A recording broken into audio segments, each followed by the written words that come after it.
दोस्तों नमस्कार, आपका स्वागत है आपके अपने YouTube channel target and test exam पर। दोस्तों कल यानी 1 जून को आप सभी की परीक्षा है। इसके लिए हमने आज से यहाँ पर मैराथन आपकी क्लास स्टार्ट कर दी, यानी कि पूरे 12 घंटे आज की मैराथन क्लास चलेगी।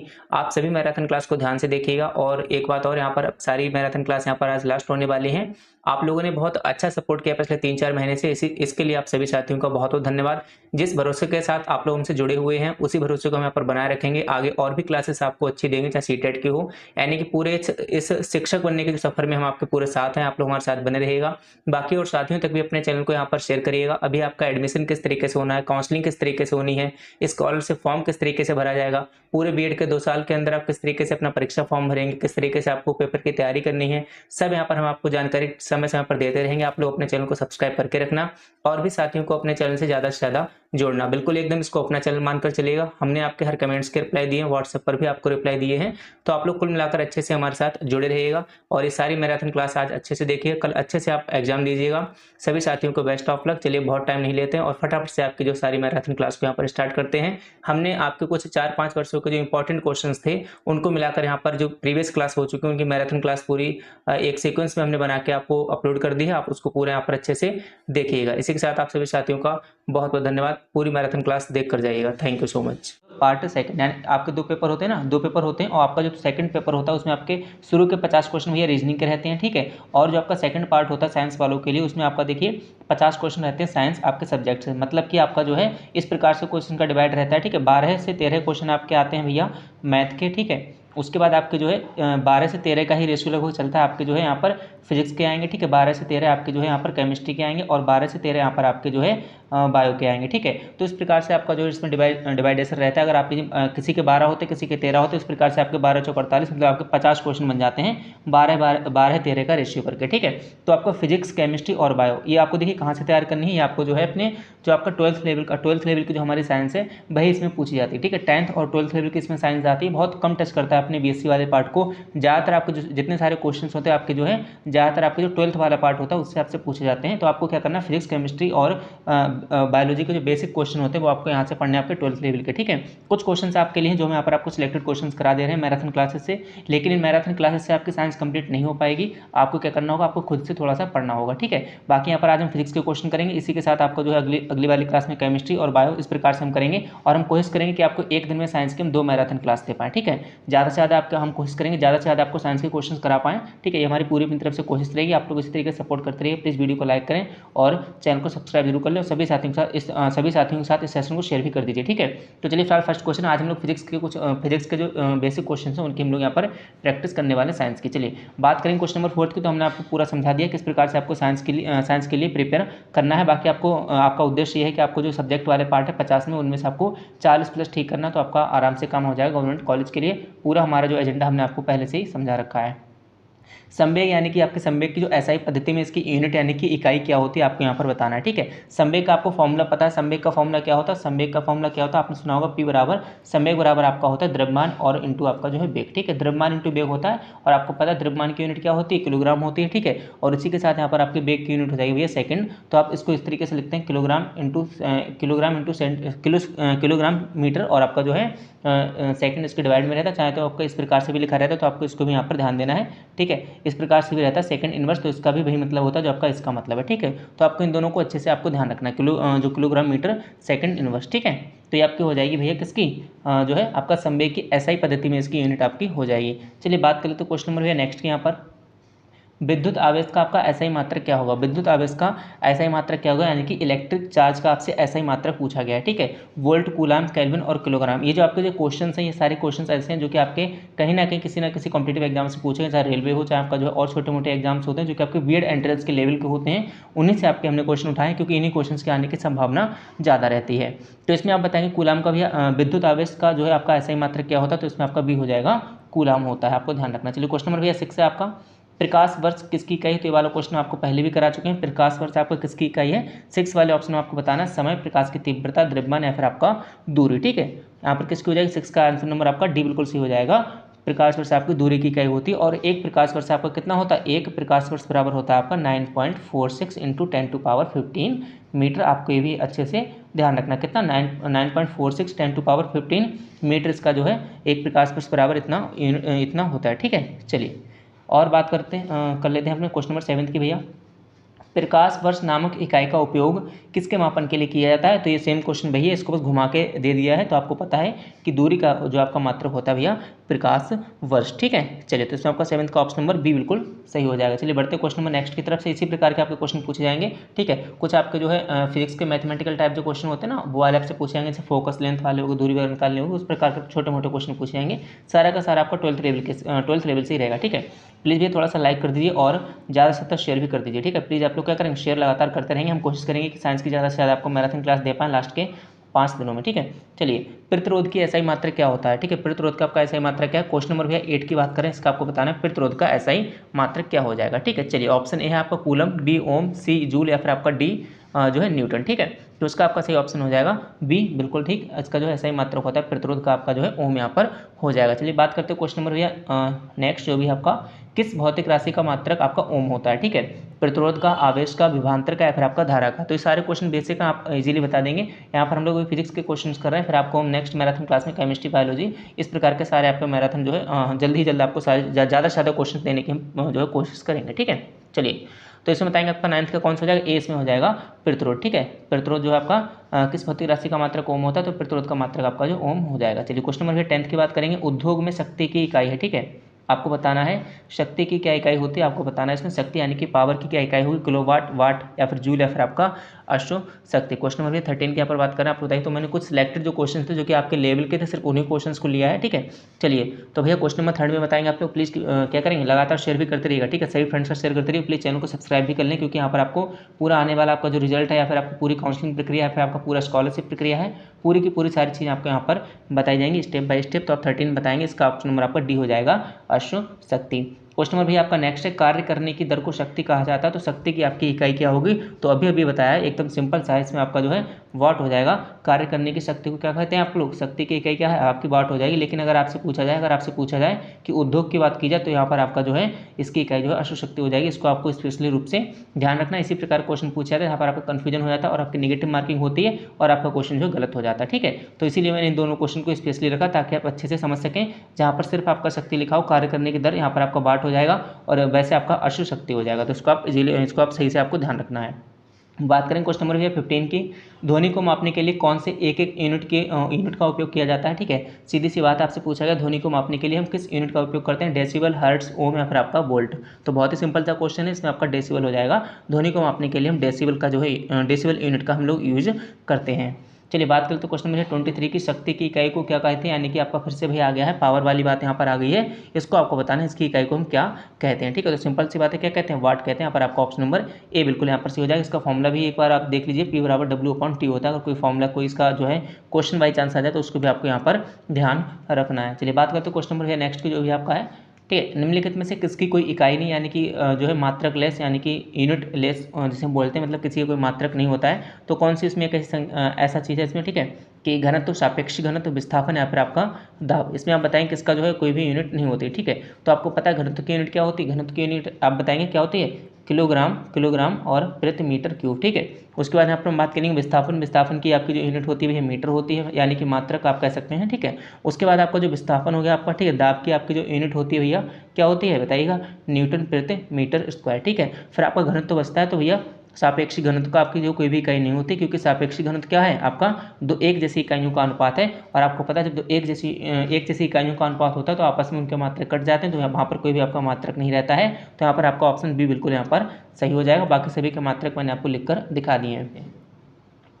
आगे देख लेते हैं 25वां का क्वेश्चन है। ठीक है, एम्पियर सेकंड किसकी इकाई होती है? एम्पियर सेकंड किसकी इकाई होती है आपको बताना है। 25 में आपका क्या सही आंसर हो जाएगा? ठीक है, आवेश, शक्ति, वोल्टेज या फिर आपका ऊर्जा। तो आपको पता है एम्पियर आपका यहाँ पर इसका जो फॉर्मूला होता है आपका क्या होता है? I बराबर Q/T, या फिर हम कह सकते हैं Q बराबर IT। आपने सुना ही होगा, इसके आई वाला फॉर्मूला होता है। तो बेसिक फिजिक्स आएगी, कोई भी आपका कठिन साइंस इसमें नहीं पूछी जाने वाली। ठीक है, तो आप कह सकते हैं आवेश बराबर क्या होता है? एम्पियर इंटू सेकंड होता है। फिर एम्पियर बराबर होता है आपका आवेश अपॉन जो समय हम कह सकते हैं। तो यहाँ पर आपका क्या यूनिट हो जाएगी? 25 का आपका ऑप्शन नंबर ए बिल्कुल सही हो जाएगा, आवेश। ठीक है, ampere, ampere into second, ampere into second किसका इकाई हो जाएगी, तो आपकी क्यू, क्यू क्यू माने आपका क्या होता है, आवेश होता है, तो यहाँ पर आपका आवेश बिल्कुल सही हो जाएगा। बढ़ते हैं अपने नेक्स्ट क्वेश्चन की तरफ। 31 यानी कि बल की इकाई क्या है आपको बताना है, बल की इकाई क्या है इसमें आपको बताना है, ठीक है। कौन सा आंसर इसमें आपका ठीक हो जाएगा, बल की इकाई, ठीक है, ग्राम सेकंड इनवर्स किलोग्राम, ठीक है, सेकंड इनवर्स। इसमें आपको बताना है, इसमें कौन सी आपकी जो है यूनिट हो जाएगी, 31 में आपको यहाँ पर बताना है, ठीक है। चलिए इसमें बताइएगा भैया, फटाफट से बताइएगा, ठीक है। तो इसमें आपका जो है आंसर नंबर बी बिल्कुल ठीक हो जाएगा। इसमें आपका एफ बराबर एम ए से आप निकाल सकते हैं, एफ बराबर आप एम ए से निकाल सकते हैं, ठीक है, एम ए से आप निकाल सकते हैं। तो यहाँ पर इसका हो जाएगा भैया किलोग्राम मीटर सेकंड की पावर -2, यहाँ पर इसका जो सही आंसर हो जाएगा। बढ़ते भैया नेक्स्ट की तरफ, ठीक है। बल यानी फोर्स की एसआई यूनिट क्या होती है इसको आपको बताना है, ठीक है। तो इसकी जो एसआई यूनिट होती है 32, आप बताएंगे इसकी एसआई यूनिट यहाँ पर क्या हो जाएगी, ठीक है। चलिए एसआई आपको पता है, ठीक है। बल्कि एसआई यूनिट आपसे पूछेगी, आपकी इसकी एसआई यूनिट होती है न्यूटन, बाकी भी मैंने आपको बताया था इसकी क्या सही इकाई होती है, ठीक है। ये वाली आपकी जो है एसआई पद्धति में, तो जहाँ पर भी एसआई पद्धति लिखा जाए तो आपको एसआई यूनिट आपको अलग से याद कर लेनी, ठीक है। बहुत ज़्यादा नहीं है, आपने 12th लेवल में अगर अच्छे से साइंस पढ़ी होगी तो आपको जो कोई भी दिक्कत यहाँ पर नहीं आएगी, ठीक है। बाकी और भी आपको अगर हम बताते हैं तो आपका जो ताप है, ठीक है, ताप की आपकी जो एसआई मात्रक होता है आपका जो है केल्विन हो जाएगा। केल्विन किसका एसआई मात्रक होता है, आपका ताप का होता है। उसी के बाद अगर हम पास्कल की बात करें तो ये दाब का होता है, दाब का आपका एसआई मात्रक जो है पास्कल होता है। एक बचा इसको भी देख लेते हैं, क्या है आपका, ठीक है। चलिए विद्युत धारा, बिल्कुल विद्युत धारा का आपका क्या एम्पियर यहाँ पर हो जाएगा, ठीक है। तो ये इतने सारे आपको जो है यहाँ पर इस प्रकार से जो है इसके एसआई यूनिट की हमने बात की, आपका विद्युत धारा का होता है, ठीक है।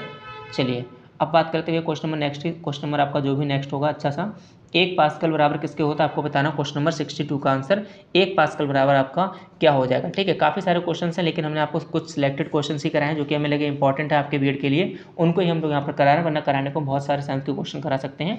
तो इसलिए हमने अभी क्योंकि टाइम कम है तो हमने सिलेक्टेड ही किया है, बाकी आपको 12th लेवल के साइंस से ज़्यादा क्वेश्चन पढ़कर जाने हैं। क्वेश्चन नंबर आप 62 देखेंगे तो इसका भैया आप आंसर नंबर ए बिल्कुल सही हो जाएगा, 1 न्यूटन मीटर की पावर -2 इसका जो सही आंसर होता है, ठीक है। ये आप कह सकते हैं 1 पास्कल बराबर 1 न्यूटन प्रति मीटर स्क्वायर, ठीक है। चलिए अब बात करते हैं क्वेश्चन नंबर भैया नेक्स्ट की, जो भी है नेक्स्ट आपका ये रहा, 1 हॉर्स पावर किसके बराबर होती है, 764 वाट, ठीक है, 768, 786 या फिर आपका 746। क्वेश्चन नंबर हम 74 की यहाँ पर बात कर रहे हैं। 1 हॉर्स पावर आपका किसके बराबर होता है आपको बताना। क्वेश्चन नंबर 74 का भैया करेक्ट आंसर इसमें क्या हो जाएगा, वेरी गुड, आपका सी आंसर हो जाएगा, 746 वाट होता है। मशीनों की शक्ति को अक्षु शक्ति में भी आपका व्यक्त किया था, जैसे कि मैंने आपको पहले ही बताया था, ठीक है। इसकी बात होगी और इसको आपको उद्योग में बताया जाए तो उस प्रकार से मशीनों में यानी कि तो आपका जो अक्षु शक्ति हो जाएगा आपका इसका जो है सही यूनिट हो जाएगी अक्षु शक्ति, जैसे कि हमने पहले बात की थी शुरुआत के कुछ क्वेश्चन में, ठीक है। यहाँ पर आपका 74 का आंसर नंबर आपका सी बिल्कुल सही हो जाएगा। एक अक्षु शक्ति में कितने होते हैं, 746 यहाँ पर वाट हो जाएंगे, ठीक है। चलिए क्वेश्चन नंबर 75 है, ये आपका सेम हो गया। देखिए जो भी हम बात कर रहे थे वही वाला आपका नेक्स्ट क्वेश्चन हो गया है कि 746 वाट को क्या कहते हैं, तो उसको हम एक अक्षु शक्ति भी कहते हैं, जैसे कि मैंने अभी आपको बताया था। यहाँ पर आपका ऑप्शन नंबर 75 का ए बिल्कुल यहाँ पर सही हो जाएगा। बात करते हैं क्वेश्चन नंबर 76 की, एक डायोप्टर के बराबर क्या होता है। इसी टाइप के आपसे क्वेश्चन पूछे जाएंगे तो आप ध्यान रखिएगा, ठीक है। बाकी आप 12th लेवल की साइंस पढ़िएगा, वहीं से आपके सारे क्वेश्चन पूछे जाने हैं, ठीक है। चलिए तो इसमें बताएंगे आपका क्या हो जाएगा, ठीक है। एक डायोप्टर किसके बराबर होता है, तो यहाँ पर आपका बी सही हो जाएगा, 1 मीटर इन्वर्स के यहाँ पर बराबर होता है, ठीक है। बात करेंगे नेक्स्ट क्वेश्चन बराबर 77, 1 मीटर किसके बराबर होता है, ठीक है। अरे ये तो बहुत ही सिंपल सा पूछ लिया, ठीक है। आप कहेंगे 1 मीटर बराबर 100 सेंटीमीटर होता है, लेकिन यहाँ पर तो माइक्रोन में पूछा गया इसका, यहाँ पर माइक्रोन में पूछा गया, तो यहाँ पर आपको बताना है 1 मीटर में आपके कितने माइक्रोन होते हैं। चलिए बताइएगा इसमें आपका, ठीक है, वेरी गुड। तो इसका बी हो जाएगा 10⁻6 माइक्रोन जो है आपके होते हैं 1 मीटर में। बात करें क्वेश्चन नंबर नेक्स्ट की, परमाणु त्रिज्या किस में मापी जाती है, मिलीमीटर में, सेंटीमीटर में, किलोग्राम में या फिर आपका नैनोमीटर में। चलिए बताएंगे आपको 78 परमाणु त्रिज्या किस में मापी जाती है, तो यहाँ पर आपका 78 का कौन सा आंसर सही हो जाएगा, डी सही हो जाएगा, नैनोमीटर में। बात करेंगे नेक्स्ट क्वेश्चन की, जो भी आपका होगा, प्रकाश वर्ष द्वारा किसे मापा जाता है, तो फिर से आपका घूम फिर के भी क्वेश्चन आ गया। ये क्वेश्चन काफ़ी पूछा जाता है, ठीक है, घुमा कर पूछता है, लेकिन इसका आंसर एक ही रहेगा जो कि हम आपको बता चुके हैं, क्या दूरी इसका जो है रहेगा। प्रकाश वर्ष किससे मापते हैं यहाँ पर दूरी, और एक प्रकाश वर्ष मैंने अभी आपको कितना बताया था, 9.46 × 10⁻ जो है 12 किलोमीटर, ठीक है। चलिए बात करते हैं आगे 92, 1 नैनोमीटर किसके बराबर होता है, तो बहुत ही सिंपल हो गया, आपने पढ़ा होगा 12th में, ठीक है। चलिए तो यहाँ पर आपका जो डी हो जाएगा 10⁻, इसे -9 कह सकते हैं, या फिर आपका 1 की पावर 1/10 कहेंगे, एक ही बात यहाँ पर है, ठीक है। चलिए तो यहाँ पर 92 का आपका डी ऑप्शन बिल्कुल यहाँ पर सही हो जाएगा। बात करते हुए क्वेश्चन नंबर 93 की, 1 कूलाम किसके बराबर होगा, ठीक है, 1 कूलाम प्रति सेकंड आप बताएंगे इसमें किसके बराबर हो जाएगा, आपका क्वेश्चन नंबर 93 का आपको यहाँ पर बताना है, ठीक है। चलिए तो अभी हमने आपको बताया था, ठीक है, आई बराबर अभी बताया था ना, आई बराबर Q/T, ठीक है। अभी हमारी बात हुई थी आई बराबर Q/T, तो भैया आपका यहाँ पर हो जाएगा, तो इसमें कौन सा आपका सही हो जाएगा, 93 का आप बताएंगे, इसमें बी हो जाएगा आपका एम्पियर, ठीक है। 1 एम्पियर यहाँ पर हो जाएगा आपका, किस प्रकार से 1 एम्पियर यहाँ पर हो जाएगा, यानी कि आई जो हमने आपको बताया था, और Q अपॉन टी इस प्रकार से हो जाएगा, कूलाम अपॉन सेकंड। समझ गए आप लोग। तो यहाँ पर आपका 93 का आंसर नंबर बी आपका बिल्कुल यहाँ पर सही हो जाएगा। बढ़ते क्वेश्चन नंबर नेक्स्ट की तरफ। 1 पिकोमीटर के बराबर क्या होता है, तो आपको पता है 1 पिकोमीटर कितना होता है, 94 का आप देखते आंसर बता देंगे, इसका सी आंसर हो जाएगा 10⁻⁻12 मीटर। बस आप माइनस प्लस का ध्यान रखिए, इसमें -12 पता लगा आपने जल्दी +12 लगाया तो आपको जो गलत हो जाएगा, ठीक है। और इसी में कन्फ्यूजन रहता है, इसीलिए इस प्रकार के क्वेश्चन को जो है बार बार रिपीट करना या फिर बार बार आपको रिवीजन करना है, ठीक है। चलिए क्वेश्चन नंबर 95 है। प्लीज़ क्लास को लाइक करें और शेयर भी करते रहिएगा, ठीक है। शेयर करना मत भूलिएगा और कमेंट करके आंसर करते रहिएगा, ठीक है। कमेंट्स हम लोग सभी के देख रहे हैं, लाइव में आपके साथ हैं, तो आप लोग आंसर देते रहिएगा और सारी की सारी मैराथन क्लास को टाइम टू टाइम अटेंड करते रहिएगा। 4 ही दिन बचे हुए हैं तो आप लोग अच्छे से पढ़िएगा, ठीक है।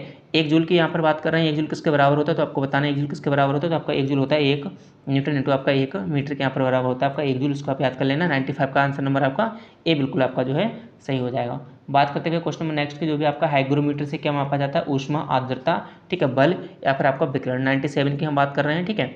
चलिए इसमें बताएंगे आप लोग क्या मापा जाता है, तो आपको कुछ चीज़ें ध्यान रख लेनी है, ठीक है। कुछ चीज़ें आपको ध्यान रख लेनी है 97 वाले में। अगर वायुमंडल की आर्द्रता पूछी है, जो कि मैंने आपको जब मॉक टेस्ट कराया था उसमें हमने आपको बताया था पूरा क्वेश्चन, अगर आपसे आर्द्रता पूछी है वायुमंडल की तो उसको हम मापते हैं हाइग्रोमीटर से, ठीक है। तो इसमें आपका आंसर नंबर बी बिल्कुल सही हो जाएगा। और अगर हम बात करें तो आपका जो वस्तु का ताप हमें पता है कि उसकी टेम्परेचर, हम बॉडी का टेम्परेचर वगैरह नापते हैं तो आपका किससे नापते हैं, थर्मामीटर से नापते हैं भैया, किससे, थर्मामीटर से नापते हैं। और अगर हम घनत्व वगैरह नापते हैं तो आपका जो है घनत्व हमें मापने के लिए क्या, हाइड्रोमीटर की जरूरत पड़ती है, किसकी, हाइड्रोमीटर की जरूरत पड़ती है। और इसके साथ अगर उसमें विकिरण की बात करें तो आपका बोलोमीटर यहाँ पर यूज होगा और जो है उसमें विकिरण के लिए, तो इनको भी आप ध्यान रख लीजिएगा। क्वेश्चन नंबर भैया 98 है। कौन सा यंत्र समुद्र के स्तर से ऊपर की वस्तुओं को देखने के लिए पनडुब्बी में प्रयोग किया जाता है, ठीक है। कौन सा यंत्र समुद्र के स्तर से ऊपर की वस्तुओं को देखने के लिए पनडुब्बी में प्रयोग किया जाता है, आपको बताना है इसका कौन सा, इसका आंसर सही हो जाएगा पायरोमीटर है, ठीक है। एपीडायस्कोप है, पेरिस्कोप है या फिर आपका ओडोमीटर है, ठीक है। तो यहाँ पर 98 का कौन सा आंसर सही हो जाएगा बताइएगा, सी इसका बिल्कुल सही हो जाएगा, पेरिस्कोप का हम लोग यूज़ करते हैं। बात करते हैं क्वेश्चन नंबर 119 की, ठीक है। दूध के घनत्व को निर्धारित करने के लिए कौन सा उपकरण उपयोगिता है, ठीक है। या फिर हम कह सकते हैं यूजफुल, कुछ भी कह सकते हैं। तो दूध का घनत्व हम किससे नापते हैं, आपसे सीधी सीधी बात ये पूछेगी और अभी हमने आपको बताया था किससे नापते हैं, बताइएगा, ठीक है। देखिए जब हम द्रव्यों का, इसको ध्यान रखिएगा, जो आपका हाइड्रोमीटर अभी मैंने बताया था इसको हम स्पेशली ध्यान रखेंगे। ये आपका द्रव्यों का घनत्व नापने के काम आता है, किसके, द्रव्यों का घनत्व नापने के काम में आता है, किसके, द्रव्यों का घनत्व नापने के काम में आता है हाइड्रोमीटर, ठीक है। चलिए हाइड्रोमीटर, और यहाँ पर क्या पूछा गया, दूध के घनत्व को निर्धारित करने के लिए कौन सा उपकरण आपका जो है उपयोगी है, 119। तो इसका आप सही आंसर बताएंगे, इसका आपका क्या सही आंसर हो जाएगा 119 का, ठीक है, बताइएगा। अरे भैया इसमें कौन सी आपको दिक्कत आ गई, ठीक है, बताइएगा, ठीक है। तो दूध के घनत्व को निर्धारित करने के लिए हम लोग जो है आपका लैक्टोमीटर का यूज़ करते हैं, तो यहाँ पर आपका बी बिल्कुल सही हो जाएगा, लैक्टोमीटर, ठीक है। बाकी हमने आपको बता दिया हाइड्रोमीटर किसका यूज़ करते हैं, द्रव्यों का अपेक्षित घनत्व नापने के लिए, ठीक है। और लैक्टोमीटर आपका जो है दूध का घनत्व मापने के लिए होता है। बैरोमीटर आपका क्या करते हैं हम लोग, वायुमंडलीय दाब मापने के लिए कहते हैं, ठीक है। और थर्मामीटर का आपको पता है टेम्परेचर यानी कि तापमान नापने के लिए हम लोग यूज़ करते हैं। चलिए बात करें क्वेश्चन नंबर 120 की। इसी प्रकार क्वेश्चन पूछे जाते हैं आपके एग्जाम्स में, कॉम्पिटेटिव एग्जाम्स में भी और आपका बीएड में भी। क्वेश्चन नंबर 120, ऑटोमोबाइल में यात्रा की दूरी को मापने के लिए निम्न में से किस उपकरण का यूज किया जाता है, ठीक है। चलिए ऑटोमोबाइल में यात्रा की दूरी को मापने के लिए, यानी कि जो आपकी गाड़ी में मीटर लगा होता है, ठीक है, उसकी यहाँ पर बात की गई है, ठीक है। चलिए तो आप लोग इसे बताएंगे भैया 120 में आपका कौन सा आंसर बिल्कुल करेक्ट हो जाएगा, ठीक है। चलिए इसमें आप लोग बताइएगा। चलिए तो इसमें आपका जो 120 में ऑप्शन नंबर आपका बी बिल्कुल सही हो जाएगा भैया, क्या, ऑडोमीटर, ठीक है। तो यहाँ पर आपका जो है बी बिल्कुल सही होगा। वाहनों द्वारा चली गई दूरी को हम ऑडोमीटर द्वारा नापते हैं और टैकोमीटर द्वारा किसको मापते हैं, वायुयान की गति, ठीक है। वायुयान की गति को हम जो है टैकोमीटर के द्वारा मापते हैं और स्पीडोमीटर द्वारा जो हम वाहनों की गति मापते हैं, ठीक है। तो आपको इसको जो है स्पेशल रूप से आपको इसको ध्यान रखना है, ठीक है। चलिए तो वाहनों द्वारा चली गई दूरी को हम किससे नापते हैं, ऑडोमीटर से, जो है ऑडोमीटर से नापते हैं, ठीक है। और वाहनों की गति यानी कि कितनी स्पीड से बाइक चल रही है, ठीक है, उसको हम मापते हैं किससे, स्पीडोमीटर। तो आप इनको ध्यान रखना। देखिए इसमें आपको कन्फ्यूजन हो सकता है, जो वाहनों की गति होती है यानी कि स्पीड, उसको हम स्पीडोमीटर से नापते हैं और कितनी दूरी हम लोग चल गए हैं उसको हम ऑडोमीटर से मापते हैं, ठीक है। इन दोनों में थोड़ा सा कन्फ्यूजन आपको ना हो इसलिए हम दोनों चीज़ों को आपको अच्छे समझा दिया है। उम्मीद है कि अब आपकी गलती नहीं होगी अगर क्वेश्चन आगे आता है तो, ठीक है। चलिए, गैल्वेनोमीटर का उपयोग किस लिए किया था भैया? लाइक और शेयर करते रहिएगा, ठीक है, लाइक और शेयर करते रहिएगा। गैल्वेनोमीटर का उपयोग किस लिए किया था? प्रकाश की दिशा का पता लगाने के लिए, चुंबकीय प्रेरण की दिशा का पता लगाने के लिए, ध्वनि की दिशा का पता लगाने के लिए, फिर आपका धारा की दिशा का पता लगाने के लिए। क्वेश्चन नंबर 125, इसमें आपका डी बिल्कुल सही हो जाएगा। धारा की दिशा पता लगाने के लिए हम जो गैल्वेनोमीटर का उपयोग करते हैं। क्वेश्चन नंबर भैया 126 से वाहन की गति जानने में, तो अभी हमने आपको बताया था गति यानी कि स्पीड की बात करें तो आपका स्पीडोमीटर हो जाएगा। 126 का ऑप्शन नंबर आपका ए बिल्कुल सही हो जाएगा, ठीक है। चलिए बात करते हैं क्वेश्चन नंबर नेक्स्ट, जो भी आपका क्वेश्चन नंबर नेक्स्ट आपका है, निम्नलिखित में कौन सी अदिश राशि है? सभी लोग कमेंट करके भी आंसर देते रहेंगे। अदिश और सदिश के लिए हमने जो जीके की ट्रिक वाली वीडियो कराई थी उसमें हमने बताया था आपको किस तरीके से याद रखना है। तो अगर आपने वीडियो नहीं देखी तो वीडियो को देख लीजिएगा और ट्रिक भी आप लोग आसानी से याद कर लेंगे, ठीक है। चलिए, तो आपको बताना इनमें से कौन सी आपकी अदिश राशि 135, तो इसमें आपका सी हो जाएगा। द्रव्यमान आपकी जो है अदिश राशि इसमें हो जाएगी, ठीक है। कैसी भौतिक राशि है जिनमें आपका केवल जो आपका क्या परमाणु होता है, केवल आपका जो है परमाणु होता है और आपका जो है दिशा नहीं होती, ठीक है। केवल आपका परमाणु आपका होता है और दिशा नहीं होता है, उसमें हम दिशा नहीं होती उसको हम अदिश राशि कहते हैं। तो यहाँ पर आपका जो है द्रव्यमान यानी कि 135 का ऑप्शन नंबर आपका सी बिल्कुल सही हो जाएगा, ठीक है। चलिए, अब बात कर लेते हैं बाकी और भी इसका। देखिए, लंबाई हो गया, दूरी, द्रव्यमान, समय, क्षेत्रफल, आयतन, ये सारे के सारे आपको जो अदिश राशियाँ होती हैं। सदिश कौन सी कहलाती हैं उनके बारे में हम आगे बात करेंगे जब आपका सदिश राशियों के बारे में पूछा जाएगा। इसमें देखिएगा किसमें आपका केवल परमाणु होता है और आपका दिशा नहीं होती, तो अभी हमने आपको बताया था किसमें आपका परमाणु होता है और दिशा आपकी नहीं होती है, ठीक है। चलिए, तो इसमें कौन सा ऑप्शन सही हो जाएगा? 136 का आप लोग बताएंगे इसमें आपको कौन सा आंसर सही हो जाएगा। तो अभी हमने आपको बताया था कार्य हो गया, आयतन हो गया, चाल, क्षेत्रफल, समय, द्रव्यमान, दूरी, ये सब आपकी अदिश होती हैं और अदिश राशियों में केवल परमाणु होता है, आपका दिशा नहीं होती है। तो यहाँ पर आपका 136 का ऑप्शन नंबर कौन सा हो जाएगा? ए आपका बिल्कुल सही हो जाएगा, कार्य। बढ़ते हैं क्वेश्चन नंबर नेक्स्ट की तरफ। आपको ये शेड्यूल पता ही होगा कि आपकी इतनी सारी मैराथन क्लास पर डे चल रही है आपकी। सुबह 10 बजे, 12 बजे, 2 बजे और आपका 3 बजे और आपका शाम को 5:30 बजे और रात के 8 बजे, 6 के 6 मैराथन क्लास बिल्कुल फ्री है आपके अपने यूट्यूब चैनल टारगेट एंटर से यानी कि टी पर। तो प्लीज़ अपना हमारा सपोर्ट करिएगा, सहयोग करिएगा और लगातार हमारे साथ बने रहिएगा, ठीक है। बाकी हम पूरे आपके बीएड के 2 साल के सफर में आपके साथ हैं। आपका कोई भी हो चाहे, ठीक है, चाहे आपकी काउंसलिंग प्रक्रिया हो, कुछ भी हो, पूरे हम आपके साथ हैं। तो आप लोग प्लीज़ चैनल को सब्सक्राइब भी जरूर कर लीजिएगा। इनमें से कौन सी आपकी राशि सदिश नहीं है, ठीक है, कौन सी राशि सदिश नहीं है यानी कि कौन सी राशि आपकी अदिश है, सीधा आपसे पूछा गया। तो यहाँ पर आपका ए हो जाएगा शक्ति, ठीक है। यहाँ पर ये हो जाएगा आपका शक्ति, यहाँ पर हो जाएगा। तो इसमें ऑप्शन नंबर आपका ए बिल्कुल आपका जो है सही हो जाएगा, ठीक है। शक्ति हो गया, ऊर्जा हो गया, ठीक है, विद्युत धारा हो गया, ये सब आपके कैसे, ये सब आपके जो अदिश राशियाँ कहलाती हैं। क्वेश्चन नंबर 139 है, कौन सी एक वेक्टर मात्रा नहीं है, ठीक है, कौन सी वेक्टर मात्रा नहीं है? गति, आवेग या फिर आपका बल का गुरुत्व, विद्युत प्रवाह या फिर आपको विस्थापन। तो आप देख रहे होंगे सारे के सारे क्वेश्चन 12th की बेसिक साइंस से आपके लिए गए हैं। तो आपको इसी प्रकार क्वेश्चन से आएंगे, क्वेश्चन आपके प्रश्न पूछे आएंगे। तो आप लोग 12th की साइंस को फोकस करिएगा अगर आपको साइंस में अच्छे नंबर लाने, ठीक है। चलिए, तो यहाँ पर भी क्या हो जाएगा आपका जो है सी हो जाएगा आपका। कौन सी वेक्टर मात्रा नहीं है? तो आपका विद्युत प्रवाह आपका हो जाएगा, वेक्टर मात्रा नहीं है। तो आपको पता है जिन भौतिक राशियों में परमाणु तथा दिशा दोनों होते हैं उन्हें हम सदिश राशि कहते हैं, ठीक है। जैसे कि बेग हो गया, बल हो गया और आपका समय हो गया, इस प्रकार के, ठीक है। और जिन राशियों में सिर्फ परमाणु होता है उन्हें हम अदिश राशियाँ कहते हैं, बहुत सिंपल से, ठीक है। तो विद्युत प्रवाह में आपका जो वेक्टर मात्रा नहीं है, तो इसमें आपका सी बिल्कुल आपका सही हो जाएगा, विद्युत प्रवाह। बात करें क्वेश्चन नंबर नेक्स्ट के जो भी आपका है, ठीक है। निम्न में से कौन आपका जो है अधिक काम कर सकता है? एक घूमता हुआ पहिया, बंदूक की एक चलती हुई गोली, गतिशील पत्थर, ठीक है, फिर आपका एक उठाया हुआ हथौड़ा।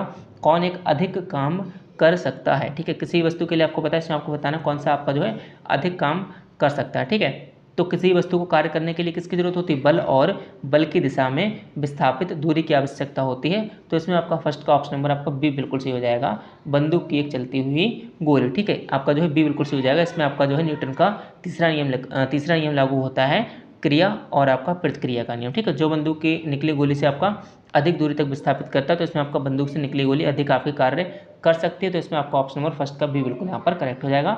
बढ़ते हैं अपने नेक्स्ट क्वेश्चन की तरफ। यदि एक हवाई जहाज आपका 4000 मीटर की दूरी तय करता है और किया गया कार्य आपका जो 20,000 जूल है, तो आपका लागू किया गया बल ज्ञात कीजिए।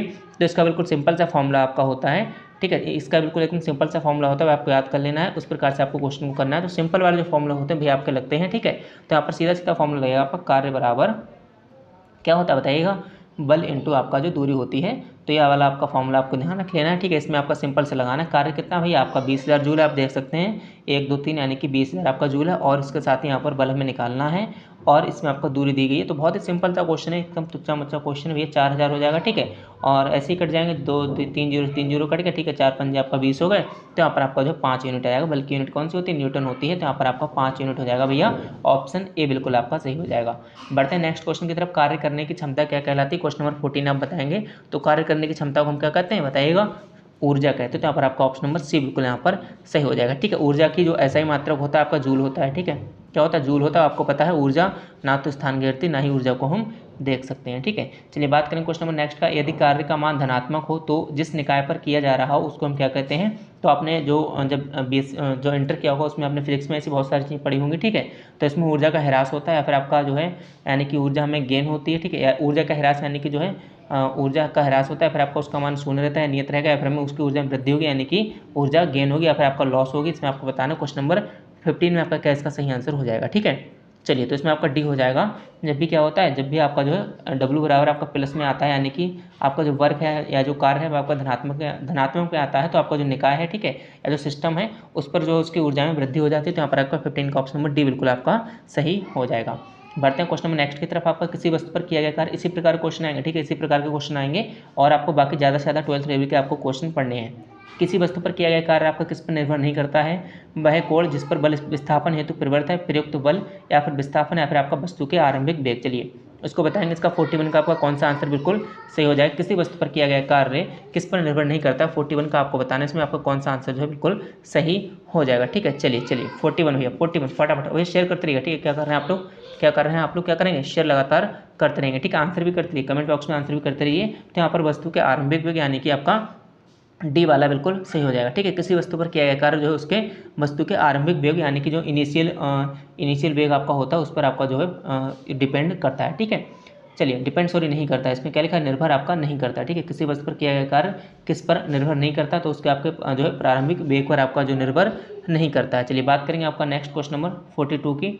ठीक है, ना होने पर किया गया कार्य शून्य होता है। ठीक है, किसके ना होने पर किया गया कार्य आपका जो है शून्य होता है। आपको बताना क्वेश्चन नंबर आपका कौन सा 42 इसमें आप लोग बताएंगे। ठीक, किसके ना होने पर किया गया कार्य आपका जो है शून्य होता है, तो विस्थापन के ना होने पर आपका किया गया कार्य शून्य होता है। तो इसमें आपका ऑप्शन नंबर कौन सा हो जाएगा, बी बिल्कुल आपका जो है सही हो जाएगा 42 का। ठीक है, चलिए बात करते हैं क्वेश्चन नंबर नेक्स्ट की। आपका कार्य हुआ है ऐसा कहने के लिए दो शर्तें पूरी होनी चाहिए, उनमें से एक शर्त कौन सी है आपको बताना। क्वेश्चन नंबर 43 का आपका कौन सा आंसर हो जाएगा। ठीक है, चलिए इसमें आप लोग बताएंगे आपका क्या इसका जो है आंसर हो जाएगा।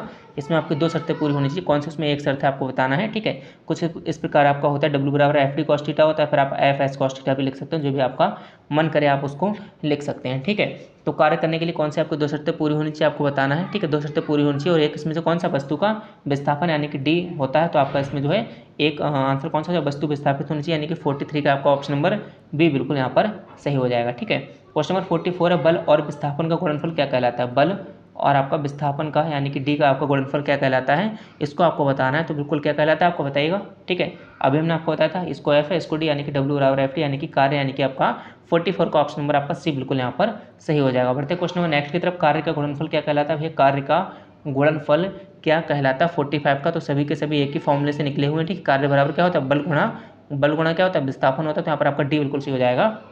बल और वस्तु का बल की दिशा में विस्थापन यानी कि डी, और ये आपका एफ हो जाएगा, डब्ल्यू बराबर आपका एफ इंटू डी होता है।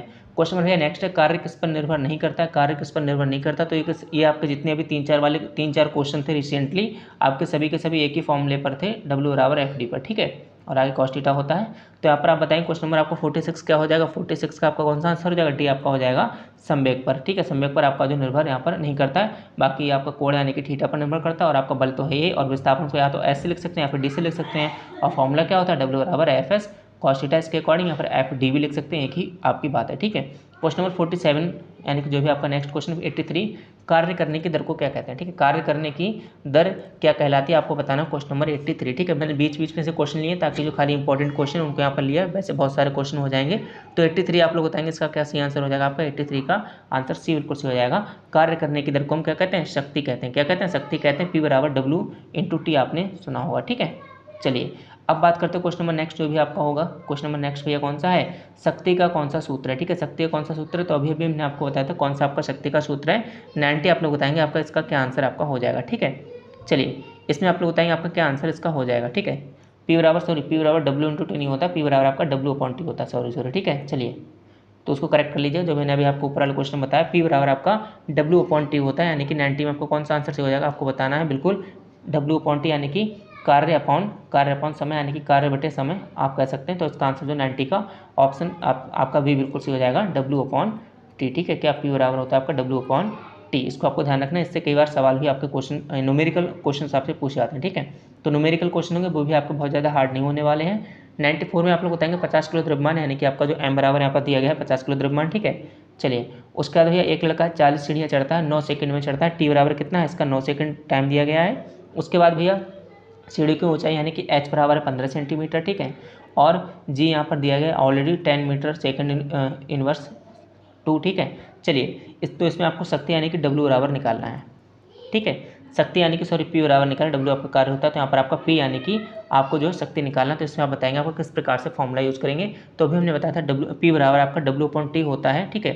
चलिए W/T होता है, और W बराबर आप यहाँ पर कौन सा फॉर्मूला यूज़ करेंगे, W बराबर आप mgh का फॉर्मूला यूज़ करेंगे, mgh का। तो m बराबर कितना 10 है, और भैया g आपका 10 है, और आपका h कितना 5 है, यानी 15 है। तो यहाँ पर इन तीनों की मल्टीप्लाई करके आपका 3000 जूल आ जाएगा। तो W बराबर हमारा 3000 जूल आ गया। और आपका क्या चाहिए था, आपको P बराबर क्या होता है, W/T होता है। सेकंड हमारा पहले ही 9 टाइम दिया गया था, तो आप क्या करेंगे 3000/9 करेंगे, यानी कि आपका P बराबर 3000/9 करेंगे, तो यहाँ पर आपका कितना आ जाएगा 3333, यानी कि आपका 333, और जो है 333 ही आ जाएगा। और इसकी यूनिट कौन सी होती है, सॉरी कौन सा क्वेश्चन था आपका, ओके 94 था। तो इसकी यूनिट आपकी कौन सी होती है बताइएगा, वाट, यानी कि आपका P की यूनिट कौन सी वाट होती है। तो यहाँ पर आपका जो है ऑप्शन नंबर ए बिल्कुल सही हो जाएगा, ठीक है। तो आपको इसकी यूनिट भी ध्यान रखनी है, वरना आप लोग गलत कराएंगे, ठीक है। तो इसको भी आपको ध्यान से रखना है, कई सारी चीज़ें देखनी होती हैं और छोटी छोटी गलतियाँ होती हैं, जो आपकी गलतियाँ हो जाती हैं तो उनसे बचना है। चलिए क्वेश्चन नंबर 95 करेंगे भैया। लगातार आपको क्या करना, लाइक करना, शेयर करना, और अगर आपने चैनल को सब्सक्राइब नहीं किया तो प्लीज़ अपने चैनल को सब्सक्राइब भी कर लीजिएगा। क्वेश्चन नंबर 95 भैया, उस भौतिक मात्रा का नाम बताइए जो बल और वेग के गुणनफल के बराबर है। उस भौतिक मात्रा का नाम बताइए जो बल और वेग के गुणनफल के बराबर है। क्वेश्चन नंबर 95 का आप लोग यहाँ पर आंसर देंगे, P बराबर FV यहाँ पर आपसे पूछा गया है। तो यहाँ पर कौन सा हो जाएगा 95 का आंसर नंबर आपका C जो है आपका बिल्कुल सही हो जाएगा, ठीक है। कार्य करने की क्षमता को शक्ति कहते हैं, आपको पता ही। और यदि किसी गतिशील वस्तु पर कोई कार्य किया जाए, ठीक है, तो इस बल पर जो भी हमारा मतलब शक्ति लगती है, ठीक है, जो भी आपकी शक्ति यानी कि पावर लगती है, तो उसके वेग और बल के जो गुणनफल के बराबर होती है। P बराबर आपका F/B हो जाएगा। और अच्छे से एक्सप्लेनेशन का अगर आपको समझना है तो आप 12th की बुक उठाइएगा, उसमें सारी चीज़ें आप देख सकते हैं, ठीक है। चलिए क्वेश्चन नंबर आपका 117 है। एक वस्तु की स्थितिज ऊर्जा है, ठीक है। एक वस्तु की स्थितिज ऊर्जा में इसकी यानी कि वेग, ऊंचाई, विस्थापन या दूरी के साथ उसकी वृद्धि होती है। आपको बताना क्वेश्चन नंबर 117 यानी कि 117 है, आपको क्वेश्चन में बताना है, ठीक है। चलिए इस पर आप बताएंगे इसका क्या सही आंसर हो जाएगा आपका, एक वस्तु की स्थितिज ऊर्जा में किसकी वृद्धि होती है। तो भैया एक वस्तु की स्थितिज ऊर्जा में इसकी ऊंचाई के साथ साथ जो क्या होता है, ऊंचाई के साथ साथ वृद्धि होती है, यानी कि ऑप्शन नंबर आपका डी बिल्कुल सही हो जाएगा, 113 का आंसर, ठीक है। चलिए आगे बढ़ते हैं। 117 का आंसर सॉरी आपका बी बिल्कुल सही हो जाएगा, ठीक है। चलिए आगे बढ़ते हैं। क्वेश्चन नंबर आपका 118, निम्न में कौन सी ऊर्जा किसी वस्तु की ऊंचाई के साथ बदलती है। तो अभी आपको बताया था, तो आपका 118 का डी आंसर सही हो जाएगा, स्थितिज ऊर्जा। बात करते हैं क्वेश्चन नंबर 119 की, किसी वस्तु द्वारा अपनी स्थितिज या आकार लेने की वजह से लगने वाली ऊर्जा को क्या कहते हैं। तो अभी आपको बताया 119 में आपको कौन सा हो जाएगा, बी हो जाएगा आपका स्थितिज ऊर्जा, ठीक है। क्वेश्चन नंबर 120 में बांध में संग्रहित पानी में कौन सी आपकी ऊर्जा होती है। तो सारे के सारे आज के आपके फिजिक्स के क्वेश्चन हैं, ठीक है। बाकी केमिस्ट्री और बायो के क्वेश्चन भी लाएंगे, फिर आपके मिक्सअप क्वेश्चन भी करा देंगे लास्ट के 1 या 2 दिन में, तो उनके भी आप देख लीजिएगा। बाकी पूरा डिपेंड मत रहिएगा इन साइंस वाली मैराथन क्लास। पूरी साइंस यहाँ से नहीं आएगी, मैं बार बार आपसे कह रहा हूँ, आपके लिए इसको 12th की साइंस पढ़नी पड़ेगी, क्योंकि कई सारे न्यूमेरिकल क्वेश्चन भी आपसे पूछे जाते हैं, ठीक है। चलिए क्वेश्चन नंबर आप 120 बताएंगे, इसमें क्या हो जाएगा, बांध में संग्रहित पानी में कौन सी आपकी ऊर्जा होती है। चलिए 120 बताएंगे, इसमें आपका क्या हो जाएगा, बिल्कुल ये आपका हो जाएगा स्थितिज ऊर्जा। बात करेंगे भैया, एक गतिशील वस्तु अनिवार्य रूप से किस ऊर्जा को प्राप्त करती है, 121, ठीक है। तो कुछ गतिशील है यानी कि गति कर रही है, तो यहाँ पर गतिज ऊर्जा हो जाएगा, ऑप्शन नंबर आपका ए बिल्कुल सही हो जाएगा। 167 आपका क्वेश्चन है, किसी वस्तु की गतिज ऊर्जा और स्थितिज ऊर्जा का योग क्या कहलाता है। यानी कि आपको K+U यानी कि गतिज ऊर्जा हो जाएगी और आपकी स्थितिज ऊर्जा होगी, इसका आपका योग क्या कहलाता है आपको बताना है, 167, ठीक है। फटाफट से बताइएगा 167 का आपको क्या इसका सही आंसर हो जाएगा, ठीक है। चलिए 167 का आप लोग बताएंगे इसका क्या सही आंसर हो जाएगा, ठीक है। चलिए 167 यानी कि आपका ए बिल्कुल सही हो जाएगा, यांत्रिक ऊर्जा, ठीक है। यांत्रिक ऊर्जा यहाँ पर आपका बिल्कुल सही आंसर हो जाएगा, ठीक है। यांत्रिक ऊर्जा बराबर क्या होता है, गतिज ऊर्जा और आपका प्लस का स्थितिज ऊर्जा। ठीक है, चलिए इसको आप ध्यान रखें, ये फॉर्मूला आपको काफ़ी यूज होता है। बात करें क्वेश्चन नंबर 168 की, यांत्रिक ऊर्जा क्या होती है, तो भी हमने आपको बताया था, एकदम सिंपल सा आपका प्रश्न है, इसका सी आंसर हो जाएगा, किसी वस्तु की गतिज और स्थितिज ऊर्जा को हम लोग क्या कहते हैं, यांत्रिक ऊर्जा कहते हैं। क्वेश्चन नंबर आपका नेक्स्ट है 169, स्थितिज ऊर्जा और गतिज ऊर्जा किसके प्रकार हैं, आपको बताना। 169 का यहाँ पर क्या आंसर हो जाएगा, तो यहाँ पर आपका यांत्रिक ऊर्जा हो जाएगा, जैसे कि अभी आपको हमने बताया ही था।